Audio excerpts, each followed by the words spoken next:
اعوذ باللہ من الشیطان الرجیم بسم اللہ الرحمن الرحیم قال اللہ تعالیٰ فی القرآن المجید والفرقان الحمید رب اشرح لی صدری ویسر لی امری واحلل عقدۃ من لسانی یفقہوا قولی۔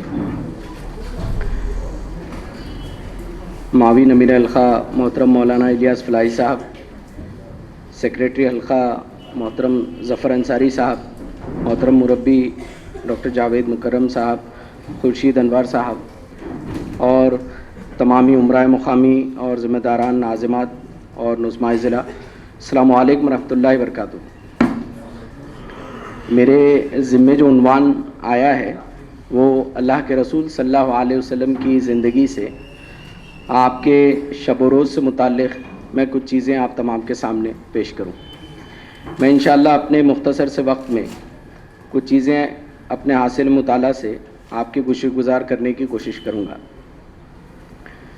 سیرت رسول صلی اللہ علیہ وسلم میں غوطہ لگانے سے پہلے کچھ چیزیں ہم کو جو سمجھنی چاہیے، یا جو اس کا ایم ہوتا ہے یا جو مقصد ہوتا ہے، وہ بہت واضح ہو جانا چاہیے۔ ظاہر ہے سیرت ایک بہت لمبا اور وسیع موضوع ہے اور اس میں تمام چیزوں کو ہم سمیٹ نہیں سکتے، لیکن جب بھی ہم سیرت کی کتابوں سے استفادہ کرتے ہیں، اس سے کچھ حاصل کرنے کی کوشش کرتے ہیں، تو اس کا ہم کو بیک گراؤنڈ معلوم ہونا چاہیے کہ سیرت کیسے لکھی گئی۔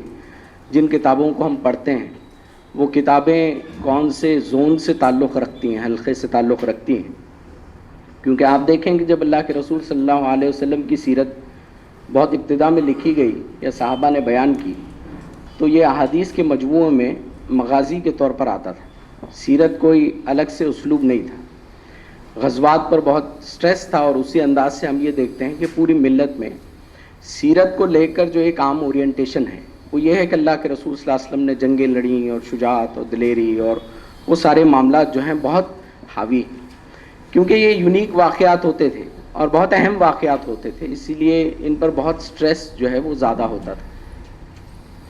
ہم یہ دیکھیں کہ تحریک سے وابستہ ہونے کے نتیجے میں ظاہر ہے ہم بھی سیرت کے لٹریچر کا کچھ مطالعہ کر لیتے ہیں، تقریریں سن لیتے ہیں، ذمہ داران سے کچھ چیزیں ہم کو معلوم ہو جاتی ہیں، کچھ کتابوں کا بھی ہم استفادہ کرتے ہیں جو ہم یہ سمجھتے ہیں کہ پرائمری، سیکنڈری اور کچھ ٹرشری سورسز ہوتے ہیں۔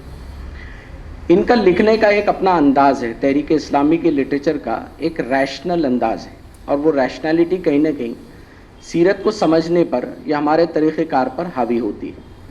تو سب سے پہلی چیز جو میں چاہوں گا کہ میں بھی خود اس سے استفادہ کروں اور میں بھی چیزوں کو سمجھوں، وہ یہ ہے کہ صحابہ رضی اللہ تعالیٰ عنہ اجمعین جب بھی اللہ کے رسول صلی اللہ علیہ وسلم کی سیرت سے یا آپ کے واقعات سے کوئی درس لیتے، ہم یہ دیکھتے ہیں کہ اس میں ایک اہم جز ہوتا وہ عبرت کا ہوتا۔ کئی واقعات ہم پڑھتے ہیں کہ صحابہ کی آنکھوں سے آنسو جاری ہو جاتے، تابعین کے واقعات جو ہیں ہم کو ملتے ہیں۔ اصل میں عبرت جو ہوتی ہے، عبرت کا تعلق ہوتا ہے، اور عبرت ہی کے نتیجے میں آنسو جو ہوتے ہیں ان کو ہم عربی میں کہتے ہیں ابرا۔ ابرا یعنی آنکھوں سے جو ہے آنسو جاری ہو جانا، اور ابرا کا جو تعلق ہے یہ جڑا ہے عربی لفظ اعتبار سے، کسی پر اعتبار کرنا۔ اعتبار کے ایک گہرے معنی ہے، اور اعتبار میں ایک اہم چیز جو شامل ہے وہ ہے رسپیکٹ۔ اللہ کے رسول صلی اللہ علیہ وسلم کی ذات پر اعتبار اور آپ کا رسپیکٹ جو ہے وہ کسی بھی چیز کی معنویت کو بڑھا دیتا ہے۔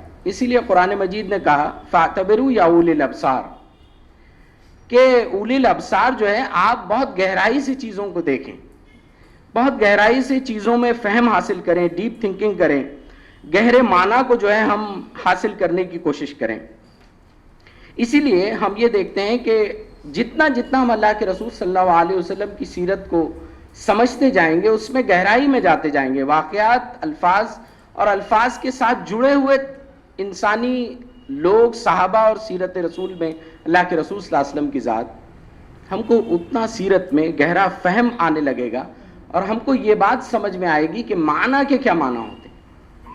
اللہ کے رسول صلی اللہ علیہ وسلم بحیثیت نبی، بحیثیت مربی، بحیثیت رحمت اللہ للعالمین، اس کے معنی کیا ہیں؟ کیونکہ ہماری دین کا ایک اہم جز ہے جہاں یہ فرمایا گیا کہ اللہ کے رسول صلی اللہ علیہ وسلم کی حدیث سے آپ نے فرمایا لا یؤمن احدکم من حسن اسلاما مرئی ترکہ ما لا یعنی، کہ اسلام کی حسن اور اسلام کی خوبی میں سے سب سے اہم خوبی اس چیز میں ہے کہ ایک بندے مومن وہ چیزیں جو بے معنی ہوتی ہیں، بے مقصد ہوتی ہیں، جس کے معنی اس کے پاس بہت کلیئر نہ ہو، اس کا فہم اس کے پاس نہ ہو، اس کو ترک کر دیتا ہے۔ تو کیا اللہ کے رسول صلی اللہ علیہ وسلم کی زندگی کے وہ معنی اور آپ کی حیثیت کے وہ معنی ہمارے سامنے پوری طرح سے کھلے ہیں؟ جب کھلیں گے تو آپ کے شب و روز سے ہم کو وہ تمام چیزیں میسر آ جائیں گی۔ اسی لیے ہم یہ دیکھتے ہیں کہ قرآن مجید نے ہم کو کچھ آداب بتائیں، اور ان آداب میں اگر ہم اپنے آپ سے سوال پوچھیں تو کیا اللہ کے رسول صلی اللہ علیہ وسلم پر ایمان لا لینا بس یہ کافی ہے؟ کیا اللہ کے رسول صلی اللہ علیہ وسلم پر ایمان لانے کے بعد قرآن مجید پر عمل کر لینا بس یہ کافی ہے، یا اس سے اضافی کچھ چیزیں آتی ہیں اللہ کے رسول صلی اللہ علیہ وسلم کے اعتبار سے، آپ کے حب کے اعتبار سے، آپ کو جو ہے محترم ماننے کے اعتبار سے؟ تو قرآن مجید نے 4 اسلوب بیان کیے ہیں۔ یہ سورہ اعراف میں ہے، جہاں پر اللہ رب العزت فرماتے ہیں الذین یتبعون الرسول النبی الامی، اور یہ خطاب ہے بنی اسرائیل سے، اور بنی اسرائیل سے یہ خطاب خصوصی طور پہ قرآن مجید میں اس لیے جمع کیا گیا کہ آپ پوری سورہ بقرہ میں وہ 100 آیات پر بنی اسرائیل کی پوری تاریخ کو آپ دیکھیں کہ جس طرح سے وہ اپنے نبی سے مخاطب ہیں اور کلام کرتے ہیں، جس طرح سے موسیٰ علیہ السلام سے وہ مخاطب ہو کر بات کرتے ہیں کہ مانو اللہ اور ان کی ہستی کے بیچ میں یہ ایک پوسٹ مین کسی کوئی ذات ہو، ایک اضافی کوئی چیز ہو، موسیٰ جاؤ یہ کرو اور وہ کرو۔ الفاظ اتنے درست ہیں، الفاظ ایسے ہیں کہ جس کے اندر کوئی رسپیکٹ نہیں ہے، کوئی احترام نہیں ہے نبی کا۔ تو اللہ رب العزت نے فرمایا کہ وہ لوگ جو ایمان لائیں گے وہ 4 خصوصیتیں کیا ہیں؟ وہ 4 خصوصیتوں میں ایک اہم خصوصیت یہ ہے کہ اللہ رب العزت نے فرمایا فالذین آمنوا بہ، اس پر ایمان لائیں، پہلی چیز۔ دوسری چیز وعزروہ، اس کی عزت کریں، اس کا احترام کریں، اس کا آنر کریں۔ یہ اضافی چیز ہے ایمان سے، اس کا گہرا تعلق ہے دین اور بنیادی ایمانیات سے۔ اس کے بعد کی چیز ہے وَنَصَرُوهُ، اور اس کی مدد کریں۔ ہو سکتا ہے آپ کے اندر ایمان ہو سکتا ہے آپ احترام کریں، لیکن اگر آپ کا ایمان کمزور ہے تو آپ مدد سے گریز کر جائیں گے، مدد کرنے سے اللہ کے رسول صلی اللہ علیہ وسلم کی شاید آپ پیچھے ہٹ جائیں۔ اور آخری چیز یہ بتائی گئی وَاتَّبِعُوا نُورَ الَّذِينَ أُنزِلَ مَعَهُ، کہ اس کے اوپر جو نور نازل ہوا ہے اس کی اتباع کریں، یعنی قرآن کی اتباع کریں۔ ایمان اور قرآن کی اتباع کے علاوہ 2 چیزیں لازم ہیں جو کسی مومن پر نبوت کے اعتبار سے جو اہم ہمارے اوپر وہ آتی ہیں، اور اسی اعتبار سے ہم دیکھیں کہ اگر دور حاضر کو ہم ٹٹولیں تو دور حاضر کا جو اہم فتنہ ہے وہ یہ ہے کہ آج کا جو دور ہے جس سے میں اور آپ وابستہ ہیں، یہ دور کے اہم فتنوں میں سے ایک فتنہ ہے، وہ ہے سینیسزم۔ اس کو کہا جاتا ہے کسی بھی انسانی خلوص یا احترام پر شک کرنا، اس کو خاطر میں نہ لانا، اس کو سینیسزم کہا جاتا ہے۔ اسی لیے آپ دیکھیں آج کے دور میں چاہے کوئی بڑی شخصیت ہو، بڑی محترم ذات ہو، کوئی نبی کی ذات ہو، کوئی بڑا دنیا میں انسان گزرا ہو، اس کی تنقید کرنے سے لوگ گریز نہیں کرتے۔ یہ آج کے دور کا بہت بڑا فتنہ ہے، اور انسانی سماج میں احترام یہ جنرل معنوں میں بہت اہم چیز جو ہے وہ رکھتا ہے۔ اسی لیے ہم کو بھی چاہیے کہ ہم کو ان آیات کی روشنی میں ہم دیکھنے کی کوشش کریں گے کہ اللہ کے رسول صلی اللہ علیہ وسلم کی ذات سے اور آپ کی دن اور رات شب و روز سے ہم کو کیا نصیحتیں ملتی ہیں۔ پہلا واقعہ جو میں آپ کے سامنے پیش کروں گا، ظاہر ہے آپ تمام اس سے واقف ہیں، وہ واقعہ طائف کا ہے۔ طائف سے آپ بخوبی واقف ہیں کہ جب کیسے اللہ کے رسول صلی اللہ علیہ وسلم زید ابن حارثہ اپنے اڈاپٹڈ بیٹے ان کو لے کر جاتے ہیں طائف میں جاتے ہیں۔ وہاں پر جو ہے وہاں کا جو سردار تھا عمر، اس کے 3 بیٹے ہیں، عبد علیل، مسعود اور حبیب۔ ان کے پاس آپ پہنچتے ہیں، کہتے ہیں دعوت کی اجازت دیجیے۔ وہ 3 لوگ جس طرح سے آپ کی بے حرمتی کرتے ہیں، جس طرح سے آپ کو جو ہے سائیکولوجیکلی ٹارچر کیا جاتا ہے، جس طرح سے وہ دربار میں آپ کو بے عزت کیا جاتا ہے، اس کے بعد اللہ کے رسول صلی اللہ علیہ وسلم ان سے کیا کہتے ہیں؟ اللہ کے رسول صلی اللہ علیہ وسلم جو ہے ان سے درخواست کرتے ہیں، آپ کی امان جا چکی ہے، ابو طالب کا انتقال ہو چکا ہے، مکہ میں اب آپ واپس جائیں گے تو امان دینے کا مسئلہ ہے، آپ کی جان جانے کا خدشہ ہے۔ اللہ کے رسول صلی اللہ علیہ وسلم ان سے کہتے ہیں کہ کم از کم یہ کریے کہ میں یہاں آیا تھا، اس کی اطلاع قریش کو مت دیجیے، اندازہ لگائیے اس کیریکٹر کا۔ اللہ کے رسول، روایات میں آتا ہے کہ 8 دن طائف میں آپ رہے، کم و بیش آپ دعوت دیتے رہے، دعوت کی اجازت تھی۔ آپ یوں نہیں ہوتا کہ آپ بازار میں کسی کے گئے، دربار میں گئے، کسی نے جو ہے آپ کو کچھ کہہ دیا، آپ باہر نکلے، لوگوں نے پتھر مارنا شروع کر دیا، ایسے نہیں ہوا۔ آپ 8 دن تک دعوت دیتے رہے۔ جو لوگ طائف میں بعد میں جنہوں نے اسلام قبول کیا، انہوں نے یاد کیا ہاں اللہ کے رسول آئے تھے بازار میں، آپ نے دعوت دی تھی۔ اللہ کے رسول دھیرے دھیرے لوگ طائف میں اسلام قبول کرنے لگے اور طائف کا ماحول گرمانے لگا، اور اس کے نتیجے میں پھر سردار بے چین ہوئے، اور پھر وہ معاملہ ہوا کہ اللہ کے رسول صلی اللہ علیہ وسلم فرماتے ہیں، ابن اسحاق جو ہے وہ لکھتے ہیں اور حضرت زید ابن حارثہ بیان کرتے ہیں کہ اللہ کے رسول پر سنگ باری ہوئی، خون میں آپ لت پت ہیں۔ آپ کو زید ابن حارثہ لے کر جاتے ہیں، قرن المناظر پر آپ رکتے ہیں، اور اللہ کے رسول صلی اللہ علیہ وسلم کا وہ پورا واقعہ ہے، جبرائیل آتے ہیں۔ لیکن جس اہم چیز کی طرف میں نشاندہی کرنا چاہتا ہوں وہ اب ہے۔ حضرت عائشہ غزوہ احد کے بعد اللہ کے رسول صلی اللہ علیہ وسلم سے پوچھتی ہیں کہ اللہ کے رسول یہ بتائیے کہ احد کے علاوہ کیا کوئی دن تھا جو آپ پر سخت گزرا، اس سے بھی مشکل کوئی دن تھا؟ اللہ کے رسول صلی اللہ علیہ وسلم کہتے ہیں کہ ہاں عائشہ، طائف میرے لیے مشکل تھا، انہوں نے اس طرح سے رسپونڈ مجھے نہیں کیا جس طرح سے میں چاہتا تھا کہ وہ مجھے رسپونڈ کریں، اور میں نے اپنے آپ کو بہت غمگین پایا، یہاں تک کہ میں وہاں سے نکلا اور جب تک میں قرن صالب تک پہنچا مجھے ہوش نہیں تھا کہ میں کہاں۔ اللہ کے رسول صلی اللہ علیہ وسلم کے یہ الفاظ دیکھیے، آپ کس سے کہہ رہے ہیں یہ دیکھیے، پھر آپ کو اندازہ ہوگا، ہمیں اندازہ ہوگا کہ اللہ کے رسول صلی اللہ علیہ وسلم کا کیریکٹر کیا ہے۔ جب آپ بیوی کے پاس ہوتے ہیں، بیوی سے کوئی ایسا واقعہ بیان کرتے ہیں تو عام طور پہ انسانی مزاج ہوتا ہے کہ وہ سمپتھی گین کرتا ہے، ارے کتنی مشکل ہوئی مجھ پر کتنا ظلم ہوا، مجھ پہ تو سنگ باری ہوئی تھی، مجھ پہ یہ ہوا تھا، بڑا مشکل دور نکلا تھا۔ اللہ کے رسول حضرت عائشہ سے کہتے ہیں انہوں نے اس طرح سے رسپونڈ نہیں کیا جس طرح سے میں چاہتا تھا کہ وہ رسپونڈ کریں۔ کیا شاندار الفاظ ہیں اور کیا مضبوط کردار اللہ کے رسول صلی اللہ علیہ وسلم کا ہمارے سامنے آتا ہے۔ ایک مرد مومن، مجاہد مومن کا کردار کیا ہوتا ہے، اپنے خاندان کی وہ تربیت کیسے کرتا ہے اور واقعات کو کیسے بتاتا ہے اور کیسے چھپاتا ہے، کیسا گریس ہے اللہ کے رسول صلی اللہ علیہ وسلم کی گفتگو۔ عائشہ سے کہتے ہیں کہ ویسے رسپونڈ نہیں کیا جیسے میں چاہتا تھا کہ وہ رسپونڈ کریں۔ آپ نے کبھی طائف کا واقعہ بیان نہیں کیا صحابہ کے سامنے۔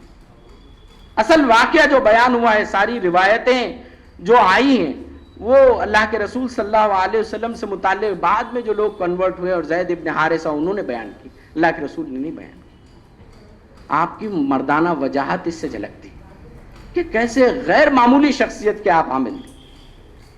ایک اور واقعہ میں آپ کے سامنے رکھوں، اللہ کے رسول صلی اللہ علیہ وسلم کے کئی بیٹوں کا انتقال ہوا، اس میں سے ایک قاسم بھی ہے۔ آپ کا جب انتقال ہوا، کم و بیش جو روایات میں آتی ہے 6 سال آپ کی عمر تھی۔ 6 سال کا بچہ، بہت کم عمر بچہ اگر کسی کا مر جائے تو یعنی دل جل جاتا ہے انسان کو، کسی کا ہو، آس پڑوس میں ہو جائے۔ پرانے زمانے میں جب 2 جنگیں لڑتی اور دشمن سردار کا کوئی بچہ اگر انتقال کر جائے معلوم ہوتا تو جنگ رک دی جاتی، دل دہلانے والا واقعہ ہوتا ہے، کہیں بھی ہو۔ بچے جو ہوتے ہیں محبوب ہوتے ہیں، عزیز ہوتے ہیں۔ اللہ کے رسول صلی اللہ علیہ وسلم میں قاسم کا انتقال ہوتا ہے۔ آپ کی دیوار سے لگ کر ابو لہب کے گھر کی دیوار ہے، آپ کا چچا ہے، تکلیف وہ جو رشتہ دار دیں وہ 10 بار چپتی ہے، صحن میں آتا ہے اور خوشی سے جو ہے جشن مناتا ہے اور کہتا ہے بطرہ محمد، بطرہ محمد، بطرہ محمد، محمد کی تو جڑ کاٹ دی گئی، محمد کی تو جڑ کاٹ دی گئی، محمد کی تو جڑ کاٹ دی گئی۔ اللہ کے رسول صلی اللہ علیہ وسلم صبر و تحمل کا غیر معمولی جو ہے مظاہرہ کرتے ہیں، اس کو کہا جاتا ہے صبر و تحمل۔ ذہنی مضبوطی کس چیز کا نام ہے وہ یہاں سے سمجھی جا سکتی ہے۔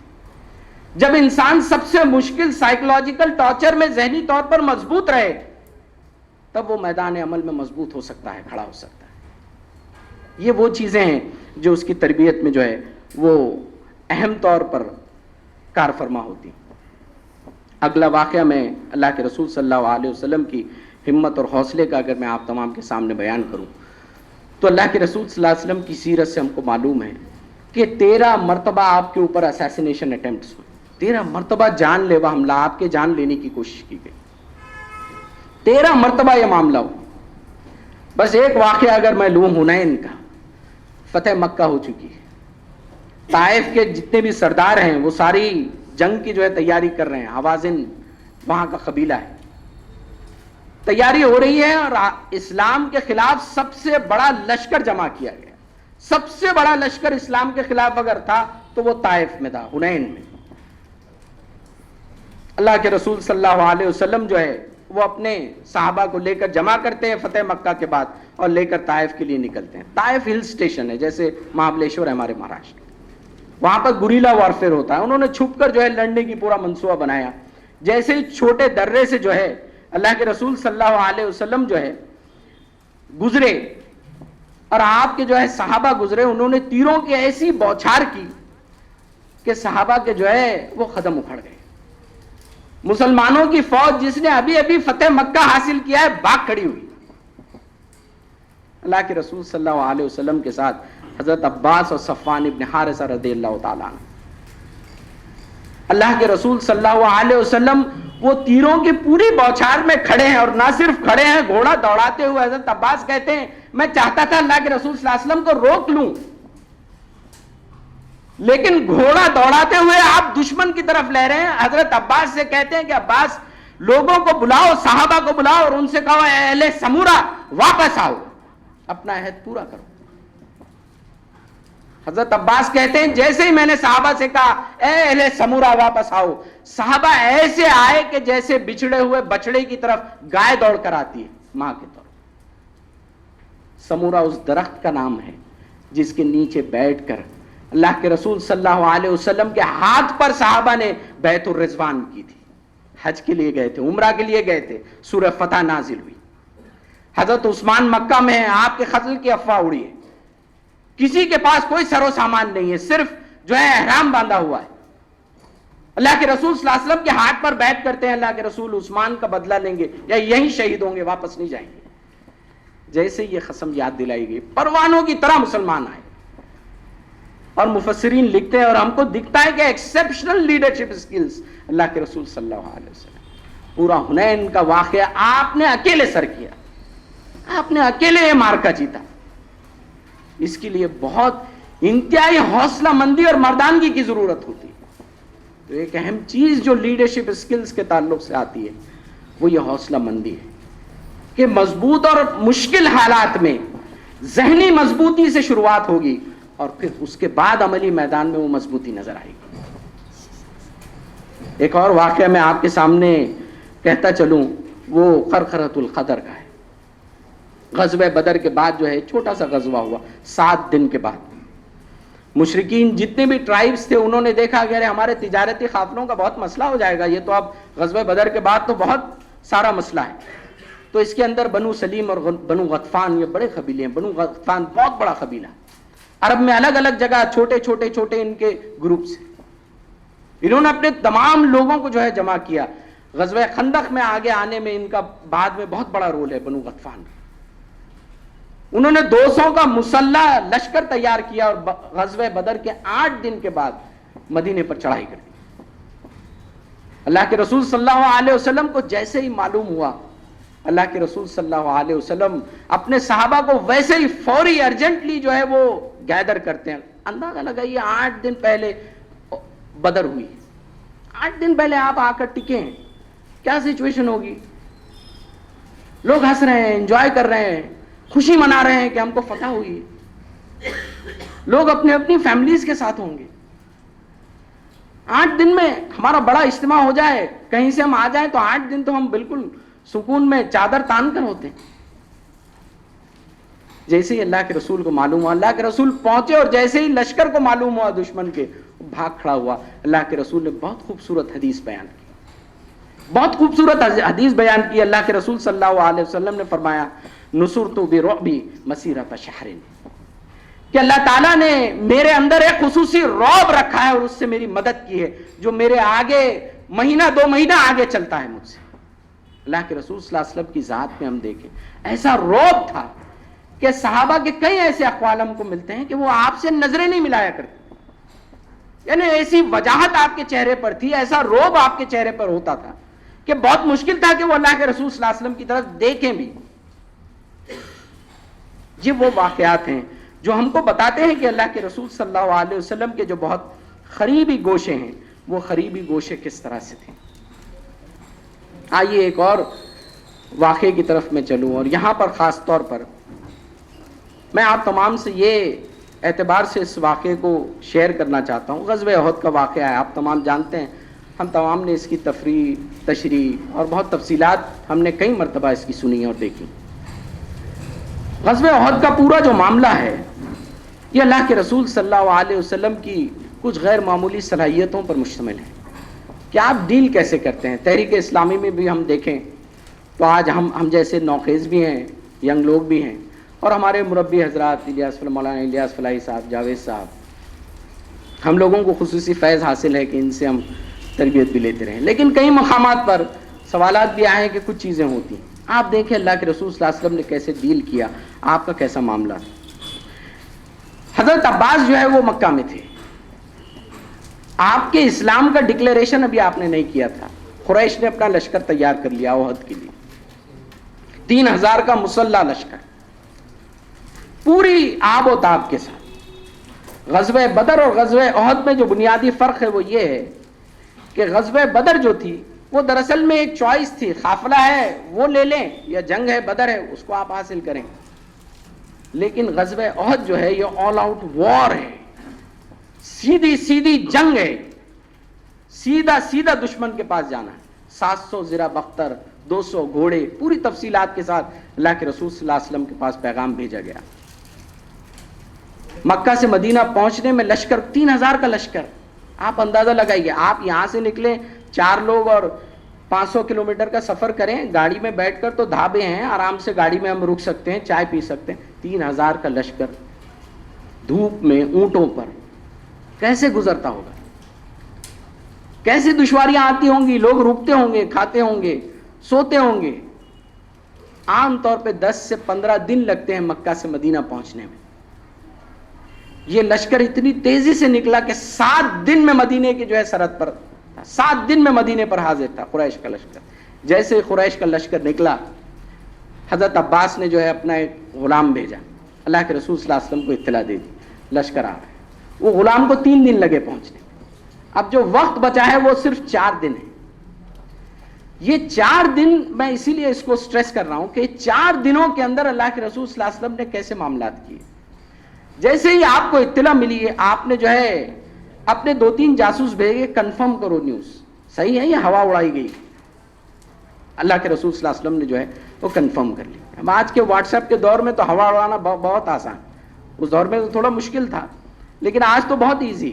آپ نے کنفرم کیا، اس کنفرم کرنے کے بعد آپ قبا میں تھے، فوری جو ہے مدینہ پہنچے، سینئر صحابہ کی جو ہے آپ نے نشست بلائی، شورا بلائی، ان سے کنسلٹ کیا کیا کرنا چاہیے، کیسا کرنا چاہیے، کیا معاملہ ہونا چاہیے، ساری چیزیں طے ہوئی۔ اگلا دن جمعہ کا دن تھا، صحابہ کی عام میٹنگ بلائی گئی۔ عام میٹنگ میں اللہ کے رسول صلی اللہ علیہ وسلم نے تمام چیزیں کھول کر رکھی اور آپ نے بیان کیا کہ دیکھو ہم جو ہے ایک مدینہ ایک فورٹریس ہے، ایک قسم کا قلعہ ہے، 2 طرف سے تو جو ہے سخت چٹانیں ہیں، ایک طرف سے جو ہے وہ باغ ہیں، اور ایک طرف سے جو ہے وہ احد کا پہاڑ ہے۔ تو ہم کو دشمن کا جو مقابلہ ہے وہ مدینے میں رہ کر ہی کرنا چاہیے۔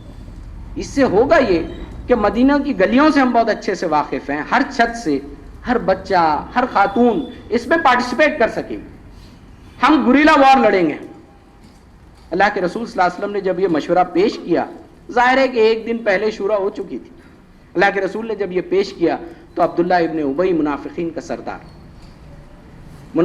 سردار جو ہے اس نے حمایت کی، کہا کہ صحیح ہے، بہت بڑا جرنیل بھی تھا، ملٹری ایکسپیڈیشن کا بہت بڑا لیڈر تھا عبداللہ ابن ابی، اس نے کہا کہ صحیح بات کہی، لیکن بیچ سے جو ہے وہ گیدرنگ میں ینگ لوگوں کا جو ہے ایک گروپ اٹھا، اس نے کہا کہ ہم کو جو ہے دشمن کا مقابلہ بالکل مردانگی کے ساتھ میدان عمل میں کرنا چاہیے، میدان جنگ میں ہم کو جانا چاہیے، اور اپنی بات پر جو ہے وہ اصرار کرتے رہے. اور ظاہر ہے بدر میں جو ہے وہ شامل نہیں ہو سکے تھے، وہ چاہتے تھے کہ اپنی جو ہے ہمت کا، اسلام کے لیے اپنی آمادگی کا جو ہے وہ بھی جوہر آزمائیں.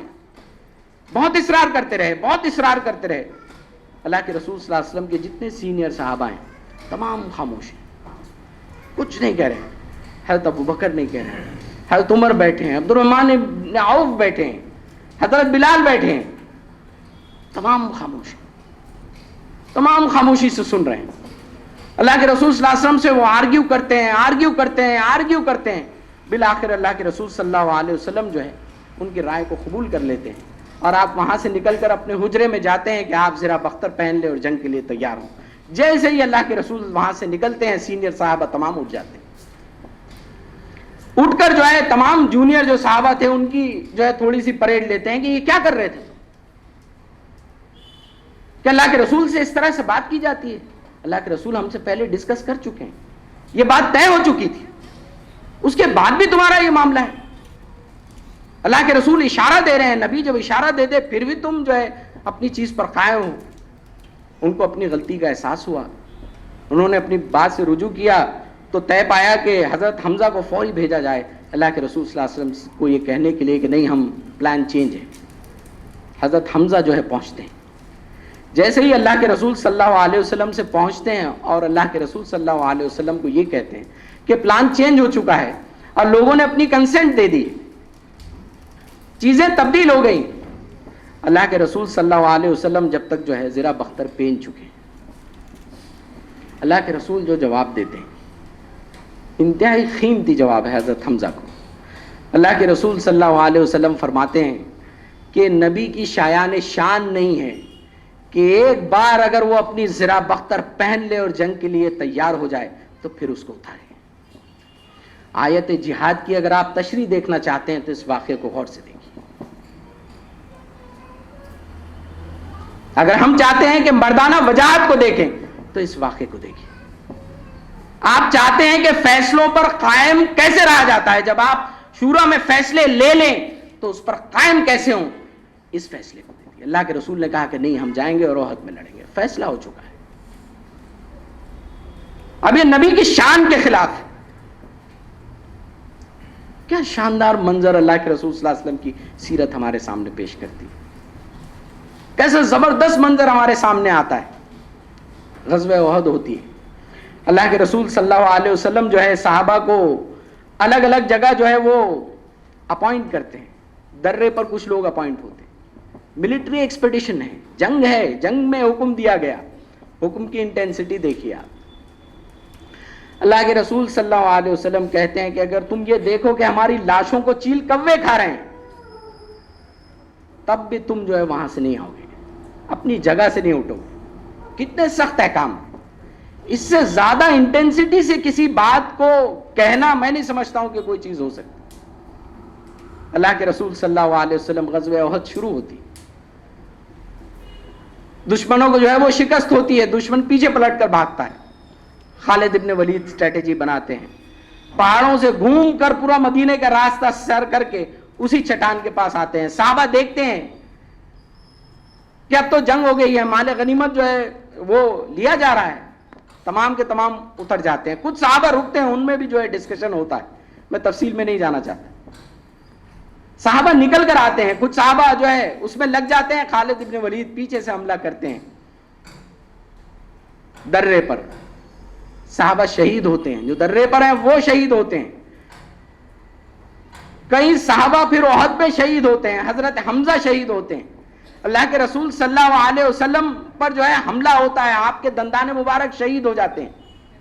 10 صحابہ ہیں جن کا نام عشر مبشرہ میں آتا ہے. ایک خاتون ہے حضرت سمیہ نہیں ام عمارہ رضی اللہ تعالیٰ.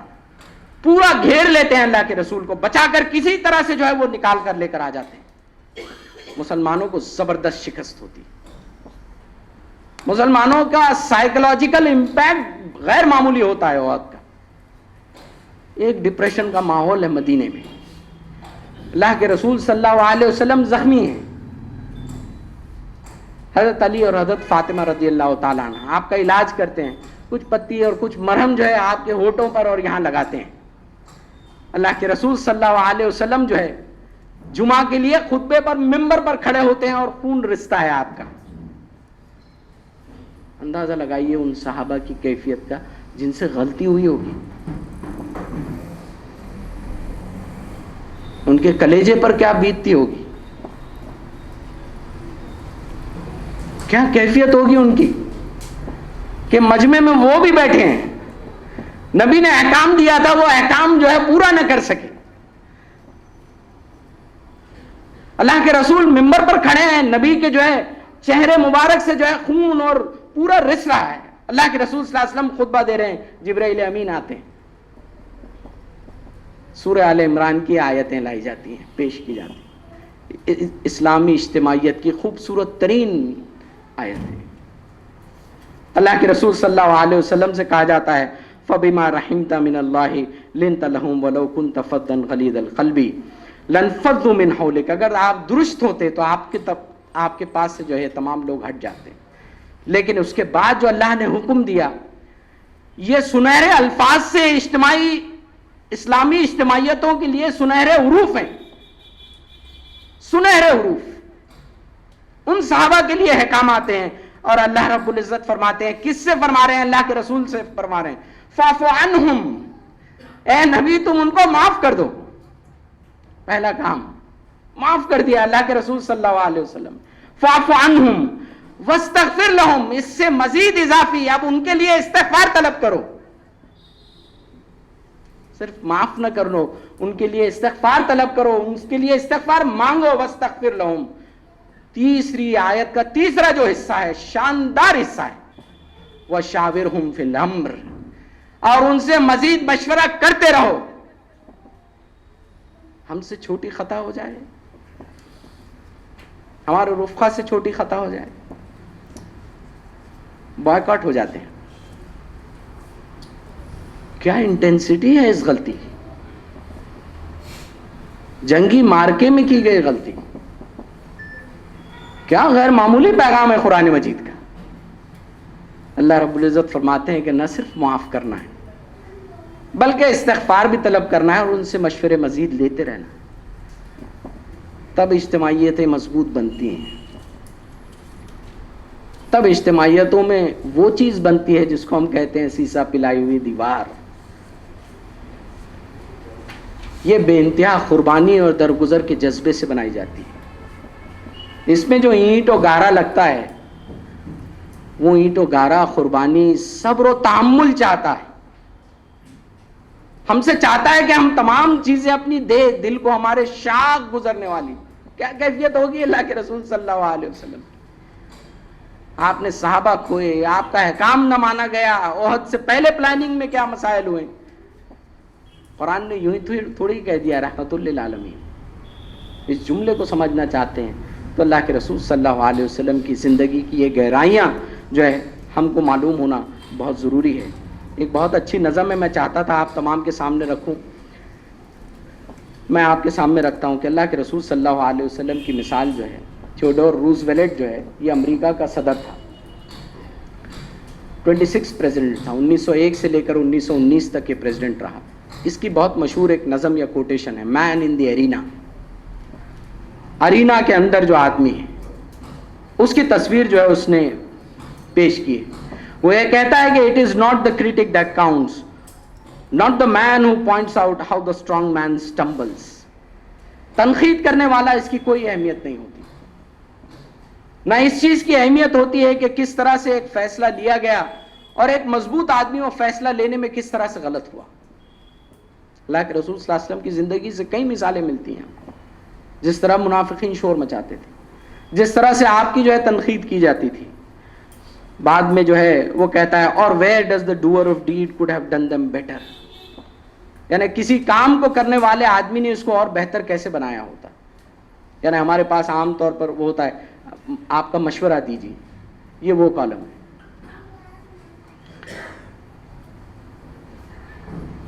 اصل میں میری 5 منٹ دیر سے بھی شروع ہوئی تھی، انشاءاللہ میں 5 منٹ میں سم اپ کر لوں گا. The credit belongs to the man who is actually in the arena.